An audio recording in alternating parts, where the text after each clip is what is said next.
வணக்கம். தமிழம்மா சேனல் உங்களை அன்புடன் வரவேற்கிறது. இன்றைக்கி ஸ்வீட் பால் பண்ணி எப்படி செய்யுதுன்னு பார்க்கலாம். அதுக்கு அரை கப்பு தயிர், 1 டீஸ்பூன் சுகர், அரை teaspoon baking soda, 1/4 teaspoon salt, 1 teaspoon ghee, இதையெல்லாம் போட்டு நல்லா கலக்கி விட்டு 1 கப்பு மைதாவை போட்டு தண்ணி விட்டு நல்லா இந்த பதத்துக்கு நல்லா பிசைஞ்சு வச்சுக்கணும். இது நல்லா 1 மணி நேரம் ஊறட்டும். அவ்வளோதான், மாவு ரெடி ஆகிடுச்சு. அதுக்கு ஒரு சர்க்கரை பாகு ரெடி பண்ணணும். ஒரு பாத்திரத்தில் 1 கப்பு சர்க்கரை, அரை கப்பு தண்ணி விட்டு நல்லா கொதிக்க விட்டு, இதுக்கு பாகுப்பதம் தேவையில்லை, அந்த பிசுப்பு தன்மை இருந்தால் போதும். அது தனியாக எடுத்து வச்சுக்கலாம்.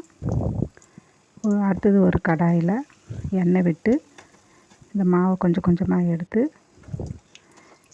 எண்ணெயில் போட்டிங்கன்னா நல்லா உப்பி எந்திரிச்சு வரும். பால் மாதிரி பாருங்கள், நல்லா உப்பி எந்திரிச்சு வந்துடுச்சு. இதை இந்த சர்க்கரை பாகில் எடுத்து போட்டுற வேண்டியது தான். ஒரு 10 நிமிஷம் விட்டும். அவ்வளோதான், ரெடி ஆகிடுச்சு. பாருங்கள், நல்லா சர்க்கரை பாகெல்லாம் எடுத்து ஜூஸியாக நல்லாயிருக்கும். நன்றி.